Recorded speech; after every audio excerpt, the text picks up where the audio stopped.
Hey, thank you for joining us this weekend. And I am so pleased that we get to spend some time together today and just to have a conversation about our city. The events of the last couple weeks have just been dizzying in their speed and disruption and their chaos. And so I just want to press pause on our series on Proverbs and just have an important conversation today. It's really about the heart of our city, but it's also about the heart of our church. And it's about my heart, and it's about your heart. Now, things started to spiral 2 weeks ago with the killing of George Floyd in Minneapolis. An outrage over his death boiled over into rioting and violence and destruction in cities all around our country, and hit really close to home last Saturday when a peaceful demonstration protest during the day to speak up and to speak out against some systems and processes. Well, in the evening, that transitioned into rioting, and we awakened Sunday morning to a downtown area filled with broken glass. On Monday morning, I drove downtown just to walk around and talk to business owners. And I took this picture on Monroe Street, and it was just an unbroken chain of plywood, this endless fence of plywood. I felt like I was looking at a Gulf city bracing for a hurricane. And I had the opportunity to talk with maybe half dozen business owners and property managers. And there were two stories that emerged rather rapidly. One story was just deep disappointment about what happened on Saturday night, and the other story was the tremendous hope because of what happened on Sunday morning. Because what happened on Sunday morning was that hundreds of residents of the Grand Rapids area flocked downtown in order to voluntarily help with the cleanup, bringing shovels and wheelbarrows and trash buckets. People of all nations and colors gathered downtown to remove spray paint off walls and to sweep up glass that was strewn in our streets. It was a very bad night, followed by a very beautiful morning. And what has transpired over the last couple weeks is really going to give us an opportunity today to have a conversation. Now, the conversation we're going to have today, what's happened the last 2 weeks provides the occasion, but this conversation today would have been a conversation well worth our while a year ago or a year from now. It's a critical conversation for us to have about race. It's a conversation about the heart of our city. It's a conversation about the heart of our church. It's a conversation about my heart, and it's a conversation about your heart. And I'm hoping that the occasion that we have in these confusing weeks, that there's a window of opportunity here. Because often when things begin to swirl out of control and we just see chaos and disruption, often it's a season where our hearts are softer. Our hearts are softer to see things that we've never seen, to hear things that for one reason or another we haven't heard. And so I just know there's a strong possibility today that you are just angry, you are just mad over the situation, but I hope you can move beyond that to allow God to speak into your heart about this issue of race, as it pertains to our city, as it pertains to our church, and as it pertains to each of our hearts. And I hope today is a challenging conversation. I think it's got to be challenging because I'm going to ask you to make 3 commitments today. These are commitments that I have made and that I would love for you to join me in. I believe that I'm on a good journey, and I would like to invite you into that journey as we talk about these 3 commitments today.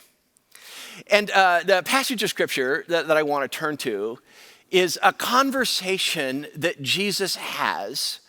It happens to be with a woman, and it is a conversation that takes place in a racially charged atmosphere with a racially charged history.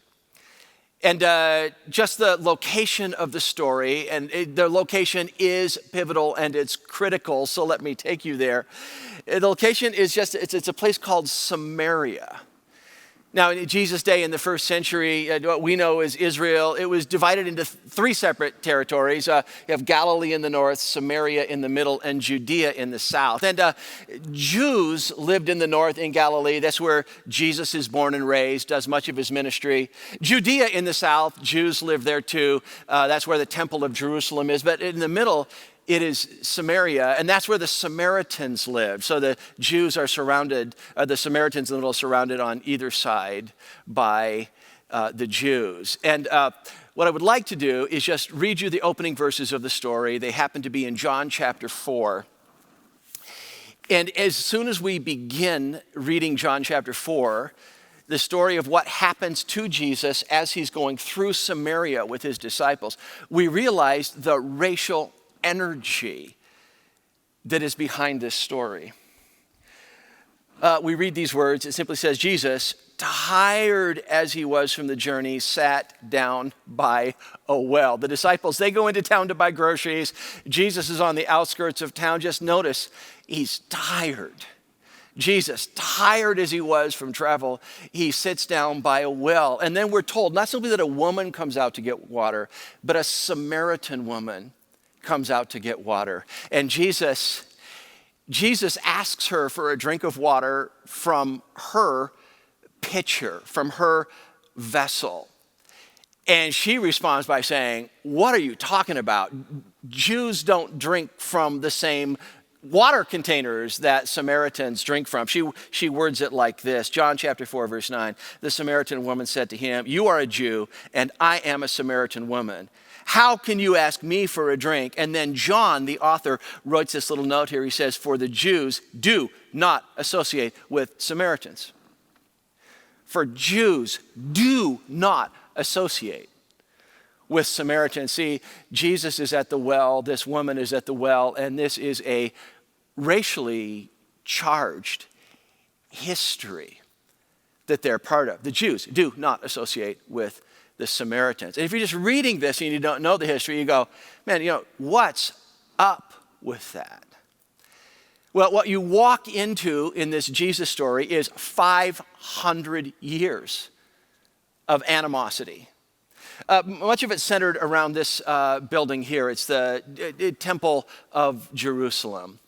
And the Jews had been conquered by the Babylonians, 587 BC, many of them exiled. When they were allowed to return from exile, their city was a pit, a heap, a dive, and they go about the process of rebuilding. And one of the first things they desire to rebuild is to rebuild the temple, the epicenter of Jewish life. Now, the temple is down in the south in the area of Judea. Samaritans offer to help. But it was believed that the Samaritans, through intermarriage with other people groups, had a compromised bloodline, and they were not allowed to help in the construction of the temple, 520 BC, when the Jews returned from captivity. What then happens is the Samaritans, they put on a full court press of political maneuvering to try to bring the building of the temple to a stop, and so the situation intensifies. At 128 BC, there's a Jewish ruler by the name of John Hyrcanus. He takes a group to Samaria where the Samaritans had built their own temple, and he burns it to the ground. 9 AD, when Jesus was a child, the Jewish historian Flavius Josephus tells us that some Samaritans snuck into the temple area at Passover time, this huge religious holiday, smuggling in skeletal bones of human beings, scattered them around the temple. When the skeletal bones were discovered, the whole temple had to be declared unclean, and a major Jewish holiday is canceled. That happened. That was part of their past. You see, 500 years have passed, and just remember something, the past has a way of finding its way into the present. After the time of Jesus, after this conversation with this woman beside a well, again, the Jewish historian Josephus would tell us about an incident in Samaria where a man from Galilee was killed. And a group of Jews went to that city in Galilee, killed everybody in the town, and burned the town to the ground. When John adds this little parenthetical note, the Jews do not associate with the Samaritans. We are talking not just about a little conflict. We're talking about centuries of conflict. And this is evident and this is present as Jesus sits down. And as this woman from Samaria, a Samaritan woman, comes to get water. And so the first commitment I'm going to ask you to make, and the first plea that I have for you, the first plea is this: don't ignore the past.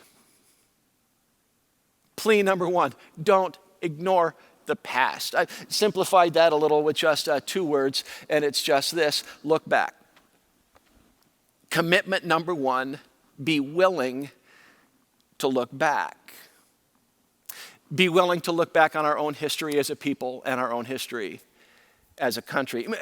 Movies can help. I don't think they're as good as relationships and one-on-one conversations, but seriously, movies can help. You're scrolling through Netflix and you see a new Netflix film. It's called Mudbound. African-American tank commander in World War II fighting in Europe comes back home in a grocery store in his military suit and is ordered to use the back door. You may have been in Europe, but you're in Mississippi now. My friends, I think just 2 powerful words when seeing something like that in a movie is just, that happened. It's the willingness to look back and just to say, stuff like that happened. You watch a movie like Hidden Figures, and the main character off on the right, Dorothy Vaughan, a NASA mathematician, disappears from her workspace. Where did she go and why isn't she back? And she's gone. Where she has gone is this: in the building that she's working, there is only a whites-only restroom. She's got to leave the building. She's got to race across a campus. She's got to find the colored restroom and then race back to her job. 2 words, just being able to look back and just being able to say, stuff like that happened. The movie that got a lot of attention over the last couple of years is just the movie, the Green Book. Now, whatever the assets or liabilities of the movie, The Green Book, something it did was it exposed us to something called a Green Book. The Negro Motorist Green Book. If your family is traveling through the segregated South, the Green Book tells you this is where you can find a place to eat. This is where you can find a place to sleep. This is where you can find a place to get your hair cut. This is where you can get your car fixed. This is where you can find a restroom. Again, just 2 powerful words as we understand that the past has a way of finding itself into the present. Just the 2 simple words, that happened. Now, an impulse that might surface is just to go, yeah, but dude, but that's in the past. I mean, that was a long time ago. 3 things: not that long ago. And secondly, while many of the policies have changed, many of the attitudes and ideas that brought those policies about are alive and well. And thirdly, we know something. We know that the past has a way of finding its way into the present.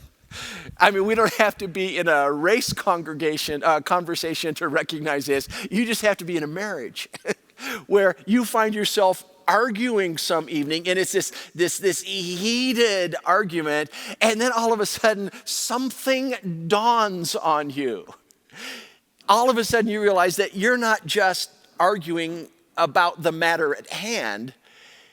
There's some unfinished business from 3 weeks ago, 3 months ago, maybe 3 years ago. See, even in a heated family discussion, the past has a way of finding its way into the present, especially when many of the attitudes and ideas of the past find their way into the present, even after there have been policy changes. Jesus is at the well. The woman is at the well. He asks for a drink. She responds, your people don't associate with my people. Just understand something. This is a conversation with a racially charged history, the Jews and the Samaritans. Commitment number one. Commitment number one that I'm going to ask you to make. You can't ignore the past. Don't ignore the past. Commitment number one, be willing to look back. Do you remember, said Jesus sat down beside the well. He said he was tired. Tired as he was from the journey. So Jesus is there by the well. He's tired. Samaritan woman comes in. She's going to get some water. My advice for Jesus is this. Listen, this is an ignorable situation. Lean back, close your eyes, take a nap. Jesus, just lean back, close your eyes, take a nap. What I find really compelling about this story is that rather than leaning back,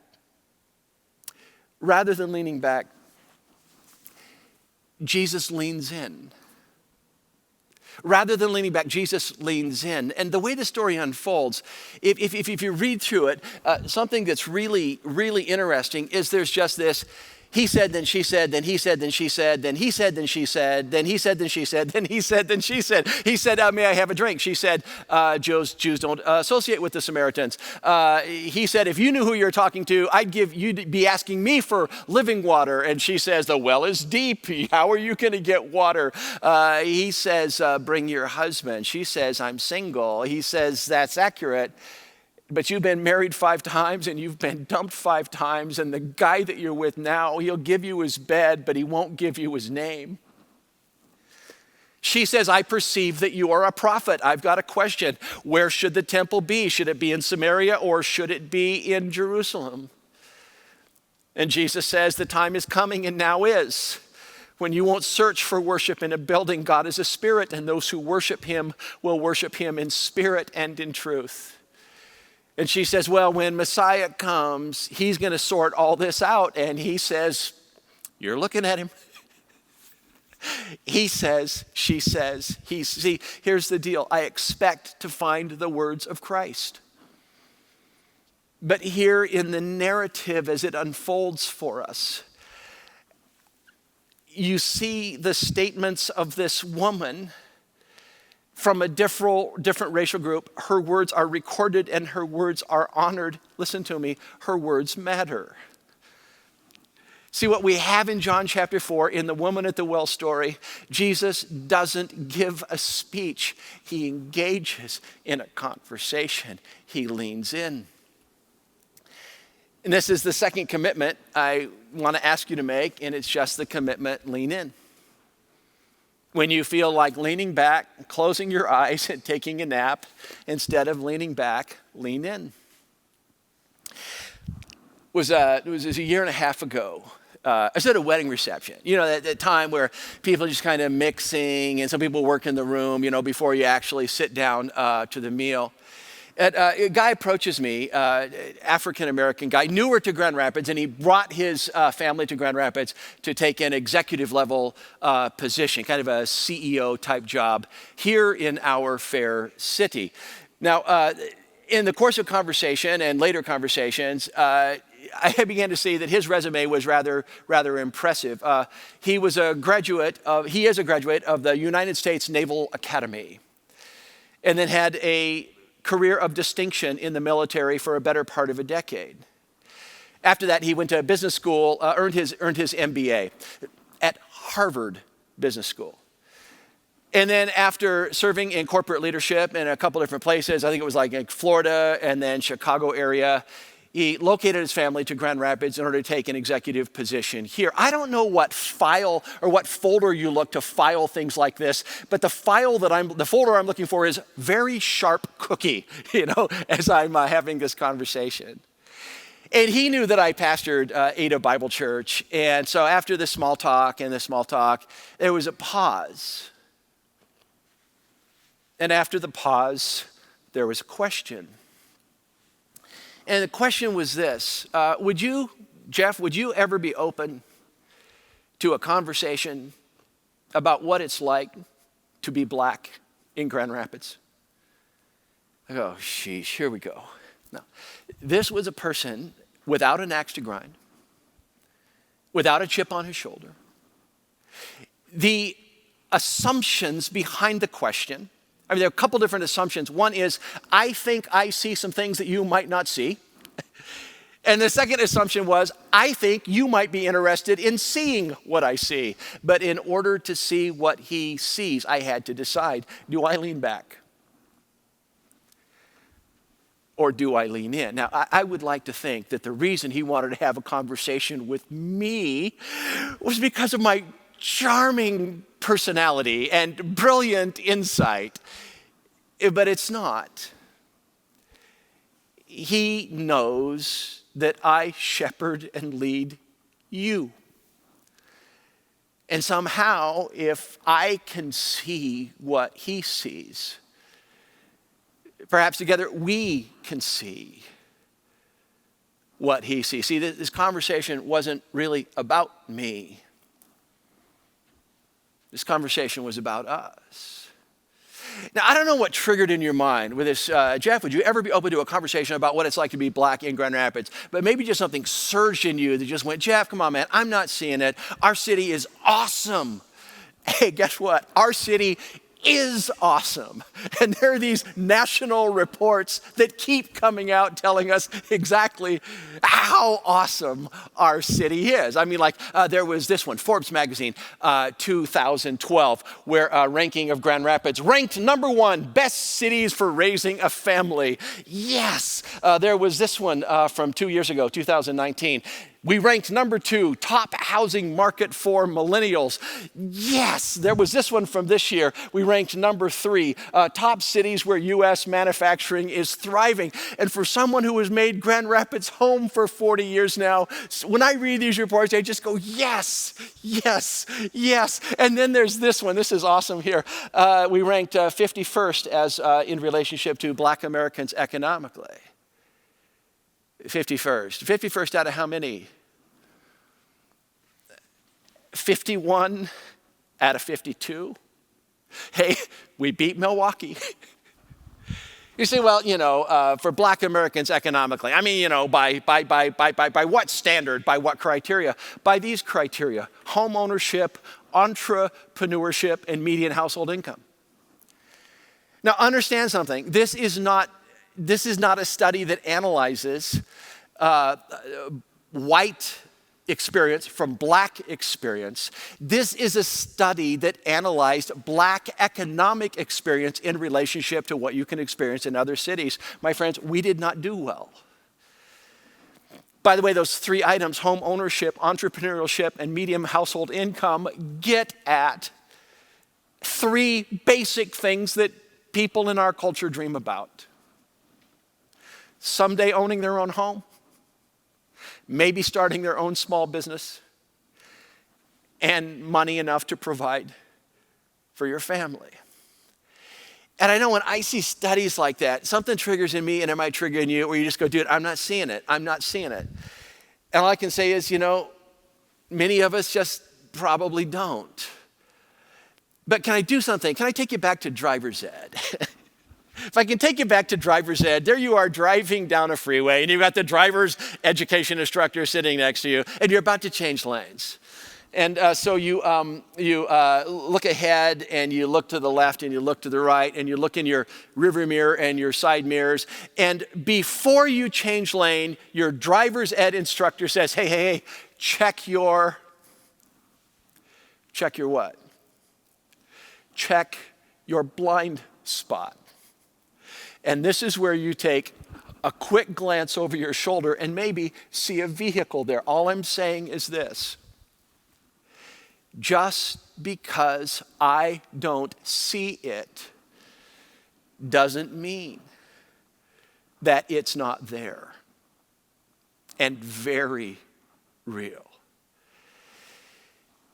When you feel like leaning back and closing your eyes, I just want to plead with you. When you feel like leaning back, lean in.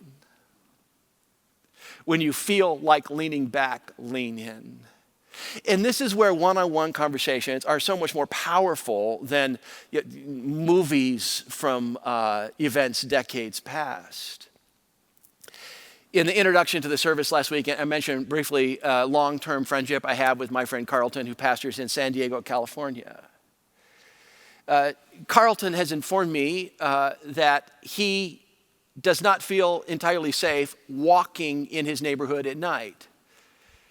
And you go, well, must be a pretty bad neighborhood. No, it's a nice neighborhood.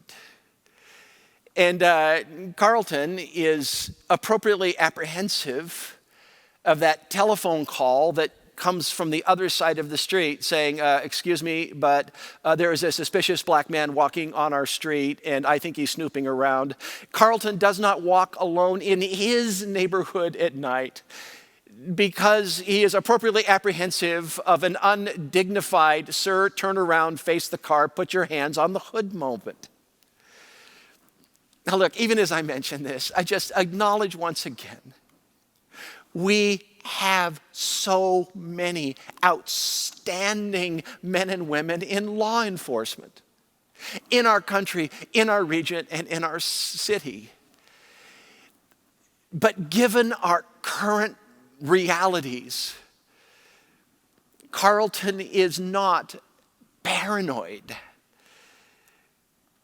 in suspecting that such a thing could happen. So when he walks in the evening, he walks with his wife, so it looks like a couple out for a stroll. See, when you lean in,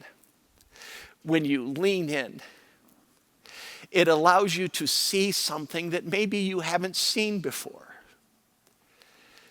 And I think one of the requests from our black brothers and sisters is just the request, do you see this? But you have to lean in to catch it. You can't lean back and close your eyes. You have to lean in.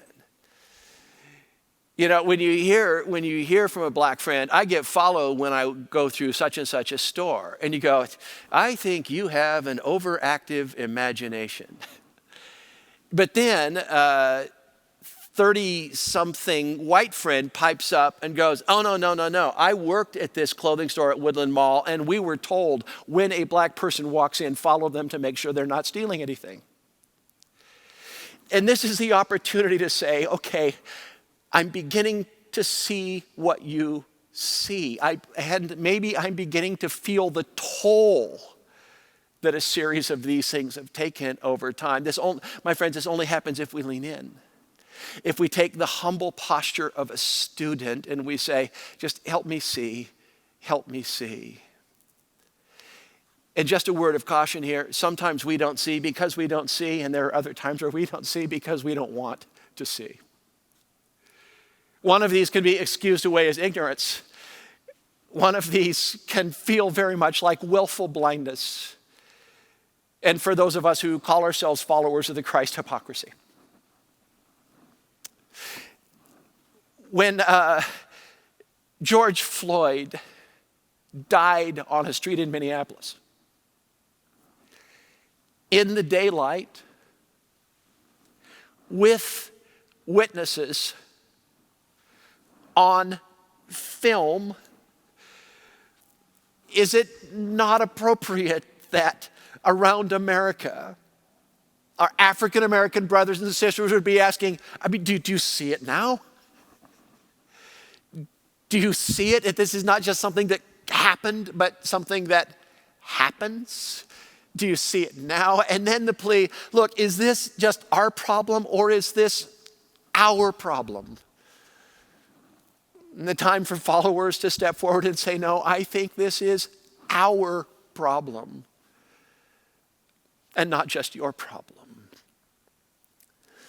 If I lean back, close my eyes, and take a nap, I will miss out on the opportunity to ask a very human question. What do you see? Help me see what you see.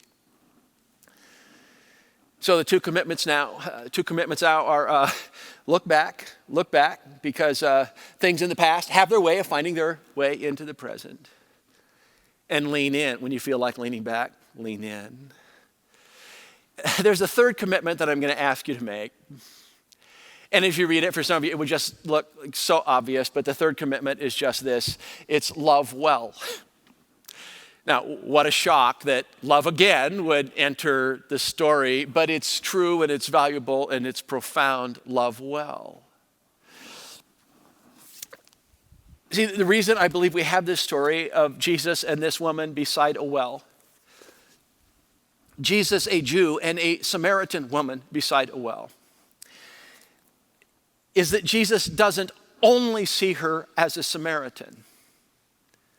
Both of them recognize that they're from different groups. The Jews do not associate with Samaritans, and yet he doesn't see her only as a Samaritan. I believe he sees her as a person. I believe he sees her as a person made in the image of God. I believe he treats her as someone to be valued and someone to be loved. Someone to be valued and someone to be loved. He loves well. Jesus was asked on one occasion what the two greatest commandments are, what the greatest commandment was, and he tossed in number 2. Jesus asked, what is the greatest commandment? The answer is love God with everything you got. Love the Lord your God with all your heart, with all your soul, with all your mind. And then he said, the second commandment is like unto it. Any of you know what commandment number 2 is? Any of you? The second most important command is this. First one, love God with your whole heart, soul, and mind. Second, love your neighbor as yourself. This love your neighbor thing just isn't going to go away. You say, well, Jeff, I love my neighbors. I love most of them. I just don't think it means I have to love those neighbors. Now, see, this is exactly where we have to dial in. Because in one of the conversations about commandment number 2 and commandment number 3, a person asking the question in order to justify himself will say, yeah, well, who is my neighbor? And in response to the question, that love my neighbor as myself, who is my neighbor? Jesus told a parable. Do you know what the parable is? In response to the question, Jesus told a story. Do you know the story that he told? Jesus told a story about a mugging. Jesus told a story about a Jewish man that was taking a trip between Jerusalem and Jericho. And he gets mugged and he gets beaten within an inch of his life. And 2 people who happen to be religious sorts see him pass by on the other side of the road. And there's a man passing along that had compassion on him and went to extreme lengths to get him bandaged up, put some oil in his wounds, get him to an inn, and pay for his stay. And we know this story as the story of it's the story of the Good Samaritan. When Jesus illustrated what it means to love my neighbor as myself, he crafted a story in which one person was serving and loving and extending a considerable amount of energy to show compassion and to show love and to show understanding for someone in a different group. See, this is why this conversation is so important. It's very common for us to say around Ada Bible Church, to ask the question, who are you looking out for? Who are you looking out for? Who are you looking out for? Jesus' story stretches that, and it stretches us. Because it's not just who, like me, am I looking out for? It's who, not like me, am I looking out for? Am I willing to look back? Am I willing to lean in? Am I willing to love well? These are 3 commitments that I have made. These are 3 commitments that I would love for you to make. Look back, lean in, love well. It was almost 5 years ago that I found myself at a little restaurant in the Cascade area. It's called Cascade Roadhouse. And it was in the afternoon, and a guy had asked to meet me there, and we sat down on opposite sides of the table, and he said, listen, there are some very important African-American leaders in Grand Rapids, pastors. You need to meet them, and they need to meet you, and I want to invite you to dinner so that you can meet each other. There's a group of about 6, 7 of us that included these 3 men. But then Mark added these words. He said, we have problems and issues in our city. And I don't think we're going to solve some of these without you being part of the conversation. And I thought to myself, well, it's probably because of my charming personality and my brilliant thinking. And no, he was speaking to the senior pastor of the Ada Bible Church. And basically, he was pitching this to me. I don't think we can heal the heart of our city if large suburban churches are stuck. And could this dinner, which has led to 4.5 years of dinners, every 3 or 4 months, meeting in someone's home, 3 to 4 hours of listening, of leaning in, of asking questions, of help me see what you see. And believe it or not, every once in a while, I'm actually helpful. You see, confession, I'm not as far as I should be in this journey. But I'm not stuck either. I'm moving and I'm listening and I'm leaning in. And collectively, that group that I'm part of that gathers, we actually have hope that we will be able to see the needle move significantly on a couple things. Not because we gather to argue issues, but because we gather to build friendships and to grow trust. All I'm saying is this: I believe this is a journey worth taking, and I invite you to embark on a journey that might look different for you, but a journey that is a similar journey, a journey that does this, a journey that looks back, a journey that leans in, and a journey that loves well.